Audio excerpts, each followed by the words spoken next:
क्या हाल चाल है बाबू लोग? मस्त हैं? क्या पढ़ना था हम लोगों को आज? रासायनिक समीकरणों से प्राप्त होने वाली सूचनाएं। क्या इन्फॉर्मेशन गेन होता है केमिकल इक्वेशन से? यही जानकारी हम लोगों को लेनी थी। स्टार्ट करें अपना क्लास? पक्का? पीछे क्या क्या पढ़ चुके थे? थोड़ा सा मुझे रिमाइंड करा दो, पीछे क्या क्या पढ़ चुके थे? बता दो पीछे क्या क्या पढ़ चुके थे। देखो भाई, सबसे पहले क्या क्या पढ़ चुके हैं उसके बारे में जानकारी लेते हैं। तो बैलेंसिंग द केमिकल इक्वेशन पढ़ चुके हैं। बैलेंसिंग द केमिकल इक्वेशन पढ़ चुके हैं ना? पढ़े हैं कि नहीं पढ़े हैं? कितना मेथड पढ़े भाई? 3 मेथड। कितना मेथड पढ़े? 3 मेथड। 2 मेथड बताया गया था कि आपको 11th क्लास में पढ़ना है। कितने मेथड पढ़े भाई? 3 मेथड। पहला क्या था भाई? Heat and trial method. Heat and trial method. दूसरा क्या था? Algebraic method. और तीसरा क्या था हम लोगों का? Partial equation method. Partial equation method. यानी इन 3 मेथड से हम लोग केमिकल इक्वेशन को बैलेंस करना सीखे हैं, इन 3 मेथड से। आगे बढ़ते हैं तो आज हम लोगों का क्या मिल रहा है भाई? बता दो जल्दी से। रासायनिक समीकरणों से प्राप्त होने वाली सूचनाएं। क्या क्या इन्फॉर्मेशन गेन होता है केमिकल इक्वेशन के यूज़ से, इसके बारे में हमें जानकारी लेनी है। आगे बढ़े ना? तो देखो पहली बात क्या लिखी गई है इसमें। पहली बात क्या लिखी गई है भाई? पहली बात क्या लिखी गई है देखोगे कि यह अभिकारकों एवं प्रतिफलों के संकेतों एवं सूत्रों की जानकारी देता है। या किसकी जानकारी देता है भाई? अभिकारकों एवं प्रतिफलों के संकेत। यानी it give the information about the formula and symbol of the reactant and product. यानी यह रिएक्टेंट और प्रोडक्ट के फॉर्मूला के बारे में जानकारी देता है। पहली बात हो गई। दूसरी बात कह रहा है कि यह बताता है कि अभिक्रिया में कौन कौन से पदार्थ भाग ले रहे हैं, कौन कौन से पदार्थ भाग ले रहे हैं, और अभिक्रिया के फलस्वरूप कौन कौन से पदार्थों का निर्माण हो रहा है। It give the information about the substances which take participate in reaction and which substance formed, which substance produced after the reaction. यानी कहने का अर्थ है कि यह क्या बताता है कि कौन से पदार्थ अभिक्रिया में भाग ले रहे हैं। यानी जो भाग लेते हैं उनको रिएक्टेंट कहा जाता है। जो पदार्थ भाग लेते हैं उनको क्या कहा जाता है? रिएक्टेंट। और जो पदार्थ प्रोड्यूस होते हैं उनको क्या कहते हैं? प्रोडक्ट। तो अभिक्रिया में जो भाग लिया उसको रिएक्टेंट तथा जो बना उसको प्रोडक्ट। यानी अब कौन सा भाग ले रहा है और कौन सा पदार्थ बन रहा है, केमिकल इक्वेशन यह जानकारी देता है। अभी तक क्या चल रहा है इसको थोड़ा सा एक एग्जाम्पल द्वारा समझते हैं हम लोग। इसको एक एग्जाम्पल द्वारा समझने का प्रयास करते हैं। पहले आप इसको नोट कर लो। हो गया नोट? वीडियो पॉज करो, नोट कर लो। हो गया? बड़ा फास्ट करते हैं आप लोग। चलो अच्छी बात है, आगे बढ़ते हैं हम लोग। तो अब एक इक्वेशन लिखते हैं। क्या लिखते हैं बाबू? एक इक्वेशन लिख देते हैं और इस इक्वेशन से बहुत सारी इन्फॉर्मेशन मिलेंगे। उन सभी इन्फॉर्मेशन का नॉलेज हम देने का प्रयास करेंगे। जैसे N2 + H2 देखोगे मेरे बाबू, N2 + H2 रिएक्शन में भाग लेता है तो क्या बनाता है भाई? NH3 बनाता है। NH3 बनाता है। यानी यह अमोनिया है। क्या है भाई? अमोनिया है। अमोनिया है। क्या है बाबू? अमोनिया। अब इक्वेशन बैलेंस नहीं है तो इक्वेशन को बैलेंस करने के लिए कितना से गुणा करेंगे बाबू? यानी हम यहाँ 2 से गुणा करेंगे, यहाँ कितना से गुणा करेंगे? 3 से। कितना से गुणा करेंगे? 3 से। यानी नाइट्रोजन भाग लिया, हाइड्रोजन भाग लिया, क्या बन गया बाबू? अमोनिया बन गया। क्या बन गया? अमोनिया बन गया। तो सबसे पहले नाइट्रोजन, हाइड्रोजन और अमोनिया। यानी इसका नाम क्या होगा भाई? Nitrogen I am sorry. इसका नाम क्या हो जाएगा? नाइट्रोजन। इसका नाम क्या होगा बाबू? हाइड्रोजन। और इसका नाम क्या होगा? वो तो लिखा ही गया है, हिंदी में आप वही लिख लोगे जो दिया गया है।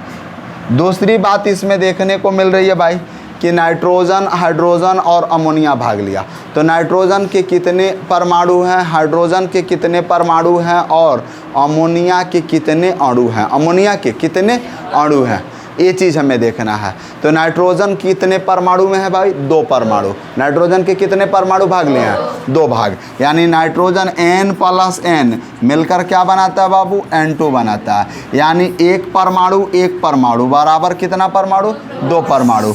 तो नाइट्रोजन कितने परमाणु हैं भाई, 2 परमाणु हैं। 2 परमाणु हिंदी में लिख देते हैं, इसको एटम कहते हैं। क्या कहते हैं भाई, एटम। चलो इसका कितना है, 3 दूने का 6 एटम है। कितना एटम है भाई, 6 एटम है। इसका मोलिक्यूल कितना है, तो 2 गो अणु है। क्यों हम अणु लिख रहे हैं भाई, मोलिक्यूल क्यों लिख रहे हैं, तो चूंकि ये कंपाउंड है। क्या है बाबू, कंपाउंड है। यौगिक में परमाणु नहीं बल्कि अणु ज्ञात किए जाते हैं। यौगिक में परमाणु नहीं, अणु। यौगिक में याद रखना बाबू, यौगिक में परमाणु की गणना नहीं की जाती है, की गणना नहीं की जाती है, बल्कि अणु की गणना की जाती है। बल्कि किसकी गणना करते हैं, अणु की गणना करते हैं, अणु की गणना करते हैं। क्लियर है ना। चलोगे भाई, यानी in the compound we can not calculate the number of atoms but we calculate the molecules, number of molecules. अब मोलिक्यूल क्या होता है, तो जितना से कोई पदार्थ में मल्टीप्लाई किया गया, कितना से मल्टीप्लाई किया गया, 2 से, और इस टोटल में कितना से मल्टीप्लाई किया गया है, 2 से। तो यानी अणु की संख्या कितनी हो जाएगी, 2।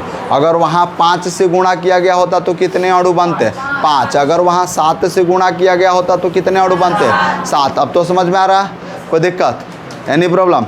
चलो अगला हम लोग देखेंगे भाई, तो मोल की जानकारी। किसकी जानकारी, मोल। अब मोल आप 9th में पढ़ कर आए होंगे, मोल के बारे में 9th में आप पढ़ कर आए होंगे मोल के बारे में। अब मोल क्या होता है, तो 6.022 × 10⁻23 पार्टिकल होता है, कण होता है। और it is the SI unit of amount of substance, यानी यह किसी पदार्थ के परिमाण का SI मात्रक होता है। 9th में पढ़े होंगे मोल, 9th में पढ़े होंगे मोल। और मोल का मतलब कि किसी अभिक्रिया को बैलेंस करने के लिए जितने डिजिट से गुणा किया गया है वह उसके मोल को रिप्रेजेंट करता है, वह उसके मोलों की जानकारी देता है। तो यानी यहाँ कितने से गुणा किए हैं, 1 से। तो मोल कितना हो गया, 1 मोल। कितना हो गया भाई, 1 मोल। कितना हो गया, 1 मोल। यहाँ कितने से गुणा किया गया, 3 मोल। कितने से गुणा किया गया, 3 मोल। मोल को MOL लिख लेना, शॉर्ट फॉर्म में MOL।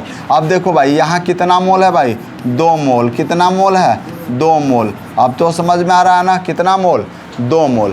पहला ही बात समझ में आया कि मोल की जानकारी क्या है। मोल तो जितने नंबर से आप इक्वेशन को बैलेंस करने के लिए गुणा किए हो वह उसके मोल की जानकारी देता है। यानी नंबर ऑफ एटम या नंबर ऑफ मोलिक्यूल्स भी किसकी जानकारी देते हैं, मोल की जानकारी देते हैं। Clear, any problem.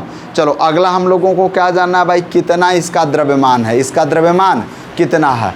यानी द्रव्यमान, पहले नाइट्रोजन का कितना द्रव्यमान, हाइड्रोजन का कितना द्रव्यमान और अमोनिया का कितना द्रव्यमान। नाइट्रोजन कितने परमाणु में है भाई, 1 नाइट्रोजन का द्रव्यमान कितना होता है, नाइट्रोजन 7 होता है एटॉमिक नंबर। तो आपको बताया गया था कि जनरली एटॉमिक नंबर में 2 से मल्टीप्लाई करके उसका द्रव्यमान निकाला जाता है। तो कितना हो गया, 14 ग्राम। लेकिन नाइट्रोजन है कितना भाई, 2। तो यानी 14 और 2 कितना हो जाएगा भाई, अब बताओ तो, जल्दी बताओ, जल्दी बताओ। 28 हो जाएगा ना, यानी 14 × 2 बराबर 28, यानी 28 ग्राम हो गया। इसका द्रव्यमान कितना है बाबू, 28 ग्राम। द्रव्यमान कितना है, 28 ग्राम। क्लियर है। चलो इसका द्रव्यमान कितना होगा, 3 दूना का, पहले तो 2 और 3 6 हो जाएगा ना, 6 ग्राम हो जाएगा, 6 ग्राम। इसका द्रव्यमान कितना होगा भाई, नाइट्रोजन का 14, आप 14, आप सुनो, नाइट्रोजन का कितना हो गया 14 प्लस हाइड्रोजन का कितना हो गया 3, और 2 से गुणा कर देंगे, 2 से गुणा कर देंगे तो 14 3 17 दूना का 34 हो जाएगा ना, 34। यानी कितना हो जाएगा भाई 34। तो इसका द्रव्यमान कितना हो गया 34 ग्राम हो गया, 34 ग्राम। कोई दिक्कत। चलो हिंदी इंग्लिश दोनों मिला के लिख दे रहे हैं, बाकी समझ लेना। अब द्रव्यमान के बाद किसकी जानकारी प्राप्त करनी है हमें, बता दो फटाफट। द्रव्यमान के बाद हम लोग को क्या निकालना है? हम लोगों को आयतन निकालना है। क्या निकालना है? आयतन। और आयतन की जानकारी बबुआ गेलुसाक के गैसीय आयतन के नियमों द्वारा दी जाती है। गेलुसाक के गैसीय आयतनों के नियम द्वारा दी जाती है। तो अब देखोगे बाबू, सबसे पहले आयतन, यानी जितना से यहाँ गुणा किए हो वही इसके आयतन को रिप्रेजेंट करेगा, वही इसके आयतन को रिप्रेजेंट करेगा। कितना आयतन है भाई? एक आयतन। बगल में कितना आयतन है? 3 आयतन। उसके बगल में कितना आयतन है? उसके बगल में कितना आयतन है? 2 आयतन। यानी जितना से गुणा किया, जो मोल है वही उसका आयतन है, जो एटम है वही उसका वॉल्यूम है, वही उसका आयतन या वॉल्यूम है। तो यहाँ नहीं हम क्या लिखेंगे? यहाँ इसका आयतन कितना लिख सकते हैं बाबू? बता दो फटाक से। तो एक आयतन लिख सकते हैं। एक आयतन। आयतन को मतलब वॉल्यूम कहेंगे। क्या कहेंगे? वॉल्यूम। और यहाँ कितना वॉल्यूम बाबू? 3 आयतन। क्या लिख सकते हैं? 3 आयतन। यहाँ कितना लिख सकते हैं? 2 आयतन। 2 आयतन। अब देखो गेलुसाक के गैसीय आयतनों का नियम। गेलुसाक ने बताया था कि एसटीपी पर। किस पर बाबू? एसटीपी पर। देखोगे बाबू, सबसे पहले गेलुसाक ने क्या बताया कि एसटीपी पर। देखो मेरे बाबू, एसटीपी का मतलब क्या होता है? State temperature and pressure. STP पर किसी भी गैस, कोई भी दुनिया का कोई भी गैस होगा, दुनिया का कोई भी गैस होगा, उसके एक आयतन में उसके समान परमाणुओं में, अणुओं में आयतनों की संख्या समान होती है। ये गेलुसाक ने बताया। कौन बताया? गेलुसाक, जो आपको अगले क्लास में मिलेगा। तो यानी उन्होंने बताया कि अगर एक परमाणु है तो उसका आयतन कितना होगा? 22.4 लीटर। 22.4 लीटर या 22,400 ml। 22,400 ml होगा। यह कौन बता? गेलुसाक ने। अगर एक एटम हाइड्रोजन का है तो उसका भी आयतन समान होगा, एक एटम नाइट्रोजन का है तो उसका भी आयतन समान होगा। तो यानी एक है तो इसका एसटीपी पर आयतन कितना होगा? 22.4 लीटर। या और में इसी को क्या लिख सकते हैं? 22,400 ml लिख सकते हैं। इसका कितना आयतन होगा भाई? 3 × 22.4, 3 × 22.4 लीटर। और इसका क्या लिखेंगे? 2 × 22.4 लीटर। 22.4 लीटर। यानी अब देखोगे कि केमिकल रिएक्शन से हमने एक आपको एग्जाम्पल देने का प्रयास किया और एक एग्जाम्पल दिया। तो यह हमारा जो एग्जाम्पल था, यह एग्जाम्पल बहुत सारे इन्फॉर्मेशन को दे दिया, बहुत सारे इन्फॉर्मेशन को दिया। पहला इन्फॉर्मेशन क्या दिया मेरे बाबू? देखोगे सबसे पहला इन्फॉर्मेशन, दूसरा इन्फॉर्मेशन, देखोगे बाबू तीसरा इन्फॉर्मेशन। कितना इन्फॉर्मेशन भाई? तीसरा, चौथा, पांचवा और छठा। यानी कितना इन्फॉर्मेशन मिला? 6 इन्फॉर्मेशन। एक रिएक्शन से कितने इन्फॉर्मेशन निकल कर आए? 6 इन्फॉर्मेशन निकल कर आए। तो पहली बात तो पता चला कि अभिक्रिया हो रही है तो कौन कौन से पदार्थ भाग ले रहे हैं, पहली बात पता चल गई। दूसरी बात पता चली कि अभिक्रिया में भाग लेने वाले पदार्थों के बाद जो उत्पाद बन रहा है उसमें कौन सा पदार्थ बन रहा है, फिर इनके संकेत एवं सूत्र क्या हैं, क्लियर है ना। उसके बाद इनके द्रव्यमान क्या है, इसके बाद इनके मोलों की संख्या कितनी है, इनके बाद इनके आयतनों की संख्या कितनी है, ये चीज़ें हो गई। फिर अब हम देखें कि इनमें एसटीपी पर इनके आयतनों का क्या मान है। तो 22.4 लीटर। अब इसमें 3 से गुणा करेंगे, इसमें कितना से गुणा करेंगे? 2 से गुणा करेंगे, क्लियर है ना। तो पहले तो वीडियो पॉज करो और इसको लिख लो फटाक से।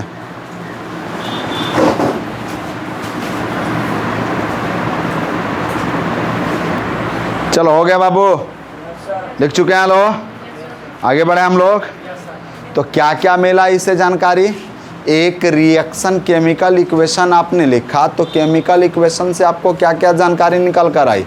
पहली चीज़ कि संकेत एवं सूत्र की जानकारी मिली। दूसरा कि अभिकारक में कौन पदार्थ भाग ले रहे हैं और प्रतिफल में कौन पदार्थ बन रहा है, दूसरी जानकारी मिली।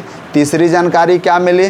तो देखोगे बाबू कि नंबर ऑफ एटम्स की जानकारी मिली कि अभिकारक एवं प्रतिफल में कितने परमाणु और अणु भाग ले रहे हैं। यानी यह क्या करता है, कोई भी रासायनिक समीकरण किसी अभिक्रिया में भाग लेने वाले परमाणुओं और अणुओं की आपेक्षिक संख्या की जानकारी देता है तथा प्रतिफल अभिक्रिया के फलस्वरूप जो प्रतिफल बनता है, जो प्रोडक्ट बनता है, उसके भी नंबर ऑफ एटम्स और मॉलिक्यूल के बारे में जानकारी देता है। कौन देता है? तो पहला केमिकल रिएक्शन। तीसरा पॉइंट हो गया।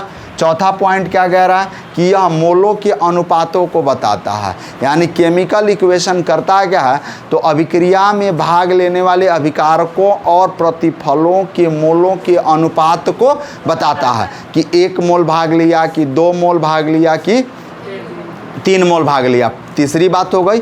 चलोगे बाबू, अब अगली बात हम लोग क्या देख रहे हैं कि इनके द्रव्यमान कितने बलीय बने हैं। यानी कहने का अर्थ है कि यह अभिकारकों के द्रव्यमानों, अपेक्षिक द्रव्यमानों की तुलना किसके साथ करता है? प्रतिफलों के द्रव्यमानों के साथ करता है। यानी रासायनिक समीकरण किसी अभिक्रिया में भाग लेने वाले अभिकारकों एवं अभिक्रिया के फलस्वरूप बने प्रतिफलों के अपेक्षिक द्रव्यमानों की जानकारी देता है। यानी द्रव्यमान पता चलता है, मास पता चलता है कि कितने द्रव्यमान में कोई पदार्थ भाग लिया और कितना उसका अमाउंट प्रोड्यूस्ड हुआ है। अगला क्या जानकारी है भाई कि यह आयतनों की जानकारी देता है। यानी यह सबसे बड़ा चीज़ है कि रासायनिक समीकरण आयतनों की जानकारी देता है, अपेक्षिक आयतन की जानकारी देता है। और फिर लास्ट वाली जो बात है ना कि यह गैसीय अभिकारकों एवं प्रतिफलों के आपेक्षिक आयतनों की जानकारी देता है। जैसे हमने बताया कि गैसीय अभिक्रिया के लिए गेलुसाक ने बताया कि समान परमाणु में उनके गैसीय आयतनों का मान कितना समान होगा, और वह कितना होगा? 22.4 लीटर। कितना होगा बाबू लोग? 22.4 लीटर। यह कौन बताया था?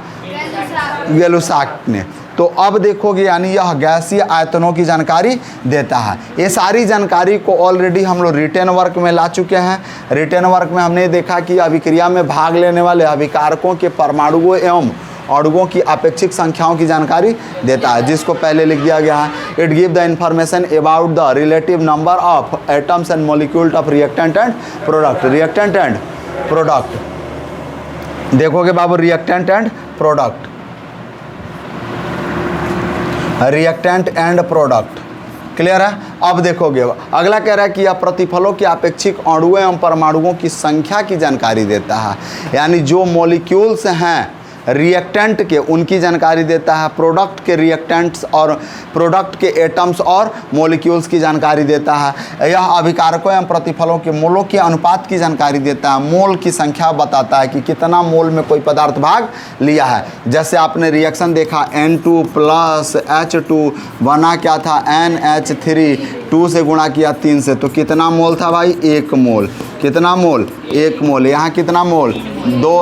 3 मोल। हाँ 3 मोल। और यहाँ कितना था भाई? 2 मोल। तो मोलों की जानकारी।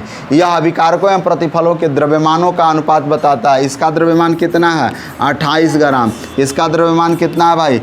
3 दूना के 6 ग्राम। इसका कितना है? 34 ग्राम। यानी इनका रेशियो निकल गया मास का। अगला कह रहा है कि यह गैसीय अभिकारकों एवं प्रतिफलों के, यानी गैसियस स्टेट में जो अभिक्रिया भाग लेती है, कोई रिएक्टेंट गैसियस स्टेट में है और प्रोडक्ट भी कौन से स्टेट में आता है? गैसियस स्टेट में, यानी गैस की अवस्था में आता है, तो आयतन की जानकारी देता है। कौन जानकारी देता है? रासायनिक समीकरण। कौन जानकारी देता है? रासायनिक समीकरण। क्लियर है? तो इतना लिखोगे फटाक से। तो चलो वीडियो पॉज करो और लिखो। अगला टॉपिक हम लोग क्या शुरू करेंगे, जल्दी बता दो। वीडियो पॉज करो और लिखो। के उपयोग से लाभ। अगला टॉपिक होगा रासायनिक समीकरण के उपयोग से लाभ। रासायनिक समीकरण के उपयोग से लाभ। हो गया इतना, आगे बढ़े हम लोग। तो अब देखोगे भाई रासायनिक समीकरण के उपयोग से लाभ क्या है। बहुत सारा लाभ है। अगला टॉपिक हम लोग बढ़ते हैं आगे।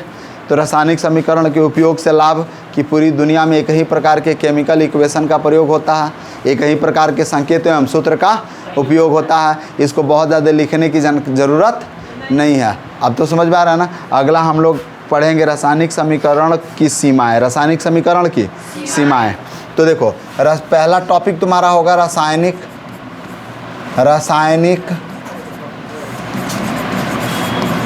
समीकरण के उपयोग से लाभ।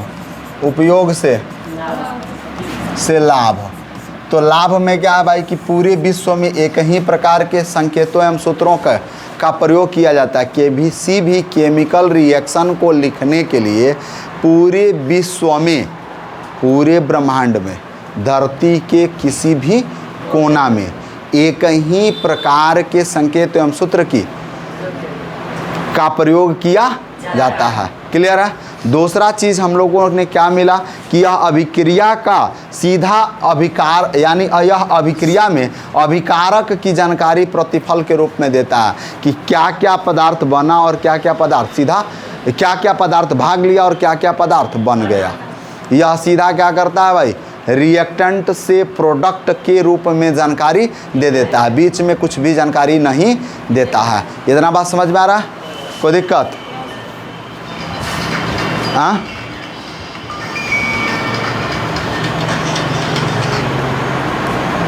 इतना बात समझ में आया? कोई दिक्कत? थोड़ा सा किसी को कॉल आ रहा है यार, कट गया। चलो आगे बढ़ते हैं। तो इसको बहुत ज़्यादा पढ़ने की ज़रूरत नहीं है। Any problem? चलो अब अगला हम लोगों का क्या होगा, रासायनिक समीकरण की सीमाएं। तो अगला टॉपिक हम लोग डालेंगे रासायनिक समीकरण की सीमाएं।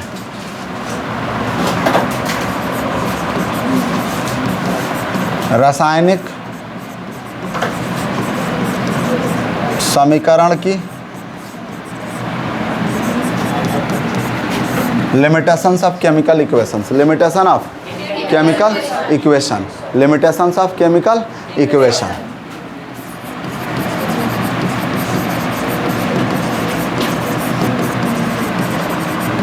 Chemical equation. और चलोगे लिमिटेशन में पहला इसका लिमिट बताओगे भाई। प्रत्येक चीज़ का कहीं ना कहीं लिमिट है, प्रत्येक चीज़ का कहीं ना कहीं लिमिट है। पहला लिमिटेशन क्या है भाई, पहला लिमिटेशन क्या है बता दो जल्दी से। चलो भाई देखो, पहला चीज़ आपने देखा कि बहुत सारी चीज़ों की जानकारी तो मिल गई, लेकिन उसका फिजिकल स्टेट क्या है। अगर हम सीधा लिख दिए थे पिछले इक्वेशन में कि H2 लिख दिया, A+N2 लिख दिया, बन गया भाई NH3 बन गया। 2 से यहाँ गुणा किए, 3 से यहाँ गुणा किए, यही ना किए थे।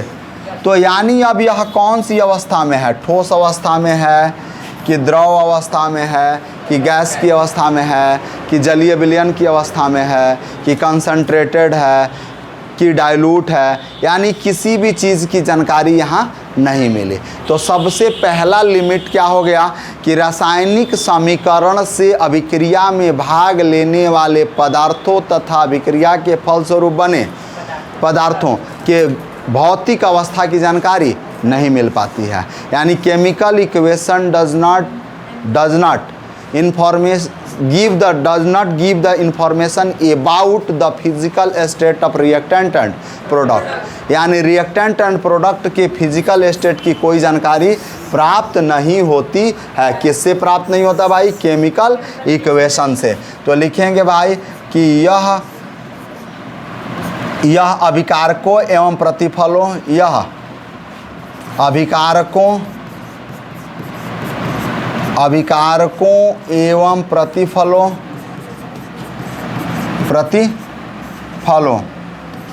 के भौतिक अवस्था की जानकारी नहीं देता है। भौतिक अवस्था की जानकारी नहीं देता है, नहीं देता है। यह अभिकारकों एवं प्रतिफलों के भौतिक अवस्था की जानकारी नहीं देता है। यानी सीधा सीधी अब लिख देंगे भैया कि इट डज नॉट गिव या gives the information about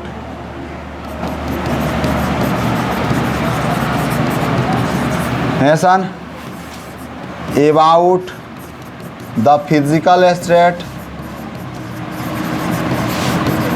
state of reactant and product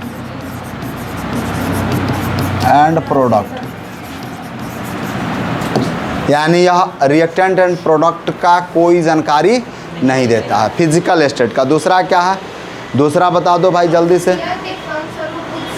जो अभिक्रिया के फलस्वरूप पदार्थ उत्सर्जित हो रहे हैं वह ऊष्मा क्षेपी हैं या ऊष्मा शोषी हैं। यानी यूँ कह लो कि जो आपकी अभिक्रिया है वह इंडोथर्मिक है या एक्सोथर्मिक है, इसकी कोई जानकारी समीकरण से प्राप्त नहीं होती है। तो यानी अब देख लो भाई, दूसरा पॉइंट कहता है कि अभिक्रिया ऊष्मा शोषी है, ऊष्मा शोषी है या ऊष्मा छेपी। क्लियर है ना? यानी अभिक्रिया कैसी है भाई, ऊष्मा शोषी है या ऊष्मा छेपी है, इसकी जानकारी समीकरण से प्राप्त नहीं हो पाती है। रासायनिक समीकरण से प्राप्त नहीं हो पाती है। समीकरण से प्राप्त नहीं हो पाती है। समीकरण से प्राप्त नहीं हो पाती है, यानी इसकी जानकारी रासायनिक समीकरण से प्राप्त नहीं होती। यानी अभिक्रिया ऊष्मा शोषी है या ऊष्मा छेपी है, ऊष्मा शोषी है या ऊष्मा छेपी है। यानी अब देखोगे भाई केमिकल रिएक्शन, केमिकल इक्वेशन लिखेंगे भाई। Chemical equation does not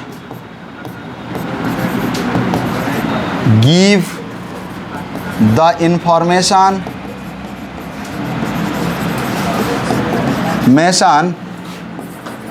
about reaction is endothermic or exothermic।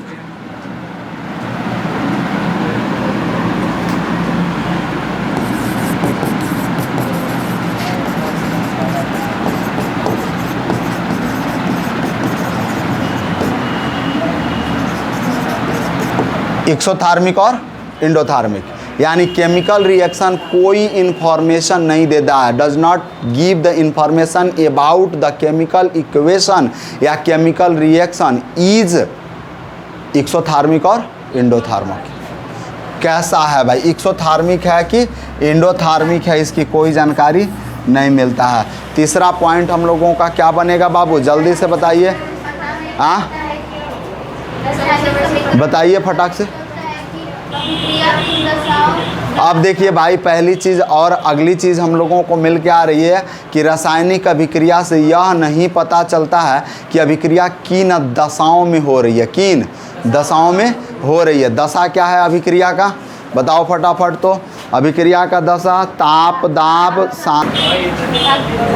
क्या हो गया ऑनलाइन कर रहा है।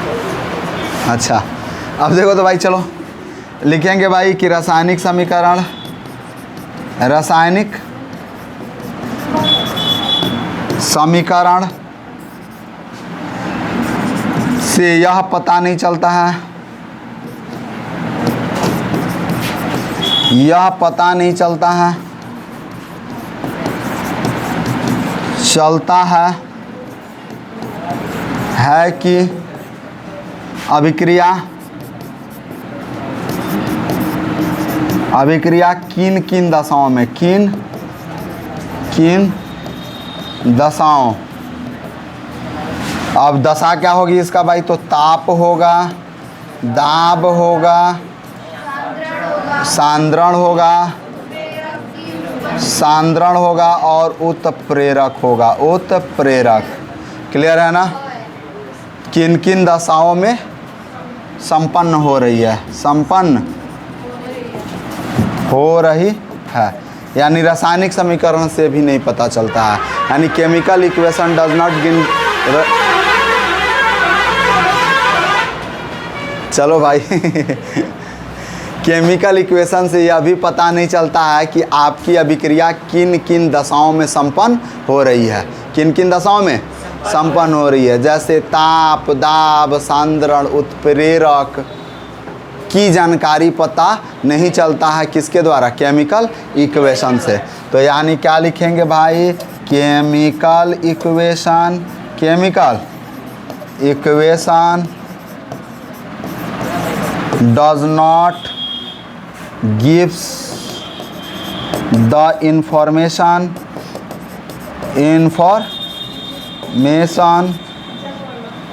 of reaction which occurs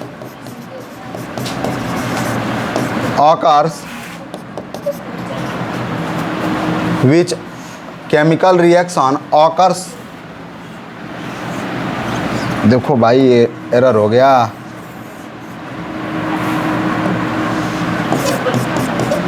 occurs in which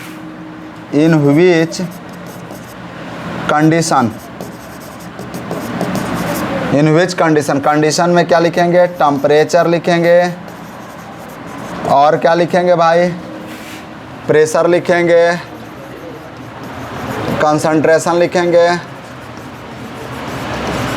and catalyst लिखेंगे। एंड क्या लिखेंगे, कैटलिस्ट लिखेंगे। क्या लिखेंगे भाई, कैटलिस्ट। यानी कौन सा कैटलिस्ट है, कौन सा प्रेशर कितना है, टेम्परेचर कितना है, अभिक्रिया ऊष्माक्षेपी है, ऊष्माशोषी है, इन सब की जानकारी रासायनिक समीकरण से नहीं मिल पाती है। चौथा पॉइंट बता दीजिए और लास्ट पॉइंट होगा भाई, चौथा पॉइंट बता दीजिए फटाफट। यानी अब देखो भाई, वेग के संदर्भ में जानकारी नहीं देता है। रासायनिक समीकरण अभिक्रिया के वेग यानी रेट, दर, कितनी तेज़ी से अभिक्रिया हो रही है, स्लो हो रही है या फास्ट हो रही है, समझ में आ रहा है ना, या मॉडरेट रिएक्शन है। मॉडरेट रिएक्शन का मतलब कि कोई अभिक्रिया बहुत फास्ट हो जाती है, कोई अभिक्रिया बहुत स्लो होती है, और कोई अभिक्रिया दोनों के बीच वाले टाइम में होती है। फास्ट का मतलब 1 सेकेंड में, स्लो का मतलब 10 मिनट में, और कोई बीच वाला 2 मिनट में, 3 मिनट में, समझ में आ रहा है ना। तो अभिक्रिया के वेग की जानकारी नहीं मिलता है, क्लियर है ना। तो सबसे पहले देखते हैं कि यह अभिक्रिया के वेग की कोई जानकारी नहीं देता है। अभिक्रिया के वेग की कोई जानकारी नहीं देता है, कोई जानकारी नहीं देता है, नहीं देता है। यानी सबसे पहले कि it does not give information about the rate of reaction. यानी कहने का अर्थ है कि रेट ऑफ रिएक्शन का कोई इंफॉर्मेशन गेन नहीं होता है। No information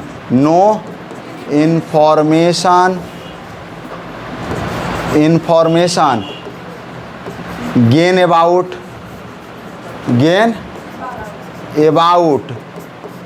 the reaction, gain about the rate of reaction, rate of reaction by the chemical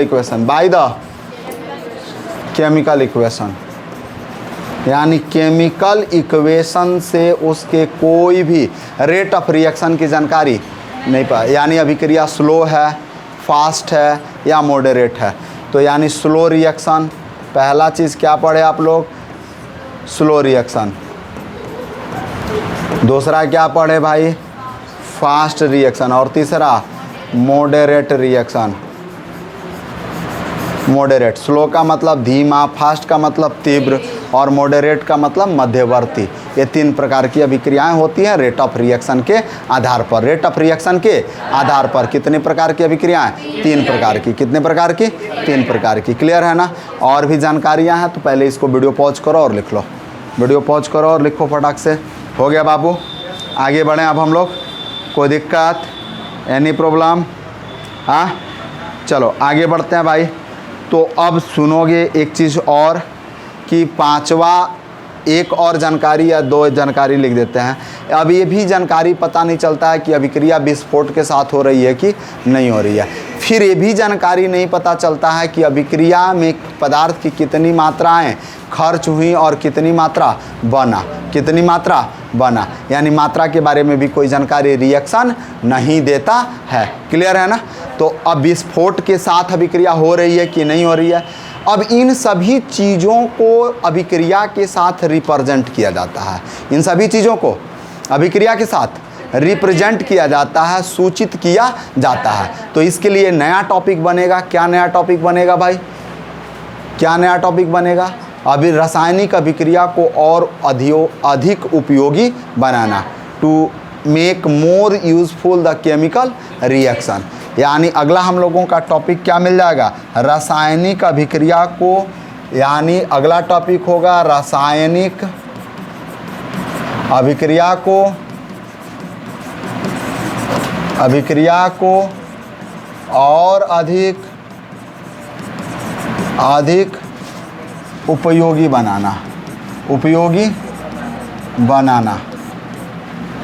to make मोर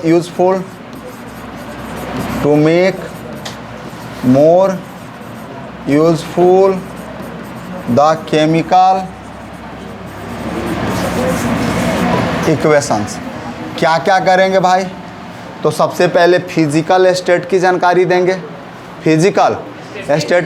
देंगे, तो सबसे पहले फिजिकल स्टेट की जानकारी कैसे देते हैं भाई, देखोगे सबसे पहले कि फिजिकल स्टेट की जानकारी कैसे देते हैं, तो फिजिकल स्टेट यानी भौतिक अवस्था कहा जाता है। क्या कहा जाता है, भौतिक अवस्था।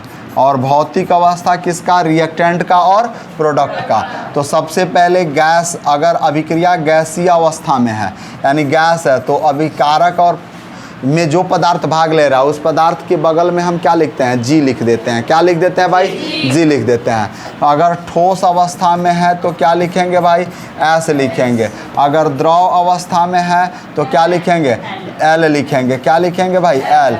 यानी गैस को GAS, उसके बाद SOLID और उसके बाद LIQUID लिक्विड। अब तो समझ में आ रहा है ना, कोई दिक्कत। अगर एक्वस सॉल्यूशन है, एक्वस सॉल्यूशन, कौन सॉल्यूशन भाई, यानी जलीय विलयन। कौन विलयन, जलीय विलयन। और अगर जलीय विलयन है तो क्या लिखते हैं, AQ लिखते हैं। क्या लिखते हैं, AQ। अगर सांद्रणता, सांद्रण को लिखना होगा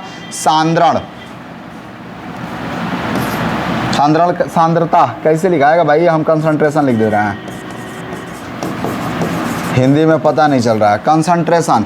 चलो भाई सांद्रण, ऐसे हो गया, सही हो गया। चलो अब देखो सांद्रण को लिखना है तो सांद्रण में दो तरह की सांद्रता, सांद्रण को और में क्या कहते हैं भाई, सांद्रता कहते हैं। सांद्रता का मतलब एक दिन एग्जाम्पल दिए थे आपको, 16 वाला चाय, याद आ रहा है कुछ, हाँ, डाइल्यूट और कंसंट्रेट। तो सांद्रता में कितने प्रकार का भाई, डाइल्यूट को क्या कहते हैं भाई, तनु। क्या कहते हैं, तनु। और कंसंट्रेट तो कंसंट्रेट को क्या कहते हैं, सांद्र।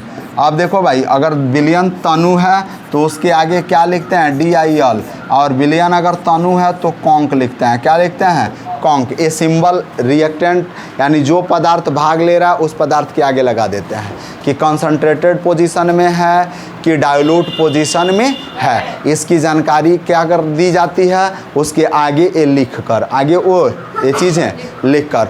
उसके बाद बाबू अगर रिवर्सेबल रिएक्शन है, अब सुनोगे भाई, अगर प्रेशर है, देखोगे भाई, ताप है, ताप को टेम्परेचर कहते हैं ना, तो टेम्परेचर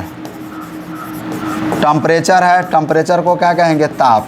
तो इसको एरो मार्क के ऊपर तीर के चिन्ह के ऊपर क्या करेंगे भाई, डेल्टा साइन का प्रयोग करेंगे। किस साइन का प्रयोग करेंगे, डेल्टा साइन। इसको क्या कहते हैं भाई, डेल्टा कहते हैं। क्या कहते हैं, डेल्टा चिन्ह कहते हैं, डेल्टा चिन्ह। यानी इंग्लिश में क्या लिखेंगे, डेल्टा साइन लिखेंगे। क्या लिखेंगे, डेल्टा साइन। उसके बाद देखोगे भाई दाब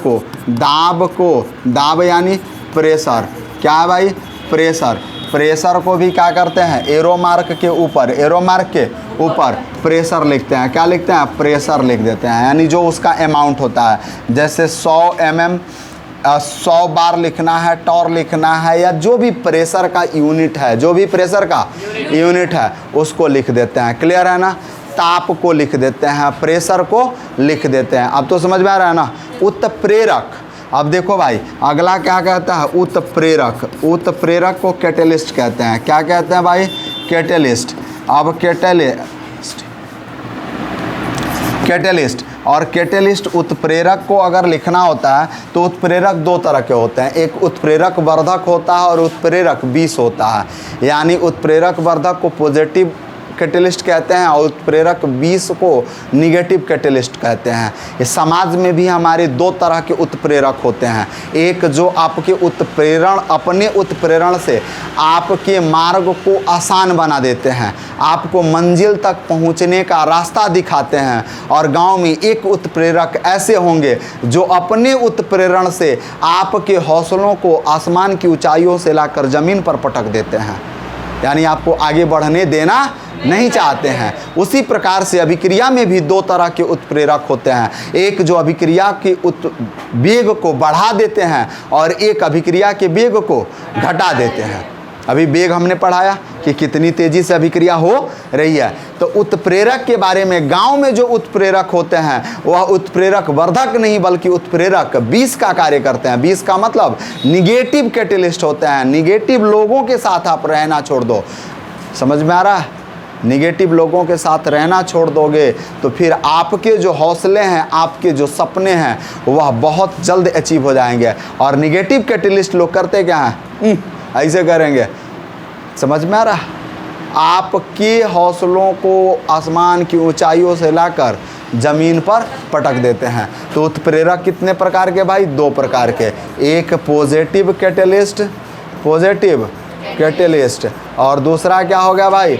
निगेटिव कैटेलिस्ट। निगेटिव कैटेलिस्ट यानी अब देखोगे भाई उसको क्या कहेंगे? उत्प्रेरक वर्धक। उत्प्रेरक वर्धक। और इसको क्या कहेंगे? उत्प्रेरक 20। उत्प्रेरक 20 और इसको कहेंगे उत्प्रेरक वर्धक। उत्प्रेरक वर्धक और उत्प्रेरक 20 यानी जो अभिक्रिया के वेग को बढ़ा देता है उसको उत्प्रेरक वर्धक कहते हैं और जो अभिक्रिया के वेग को घटा देता है उसको उत्प्रेरक 20 कहा जाता है। क्लियर है? इतनी बातें समझ में आई? तो यह अभिक्रिया को क्या करना है? इसके इन सभी के प्रयोग से हम अभिक्रिया को और अधिक उपयोगी बना सकते हैं। क्लियर है ना?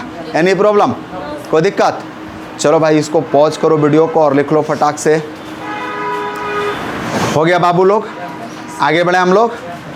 चलिए अब इसका हम लोग जितना भी सारी चीज़ें लिखे हैं इनका उपयोग हम लोग अगले क्लास में एक समीकरण द्वारा करेंगे। इक्वेशन कैसे देंगे और उसमें इनका प्रयोग कहाँ कहाँ करेंगे। अब इसकी जानकारी कहाँ मिलेगी, कब मिलेगी? अगले क्लास में। क्लियर है? तब तक के लिए आप हंसते रहें, मुस्कुराते रहें और यूं ही PCM क्लासेज में पढ़ने आते रहें। जय हिंद, जय भारत।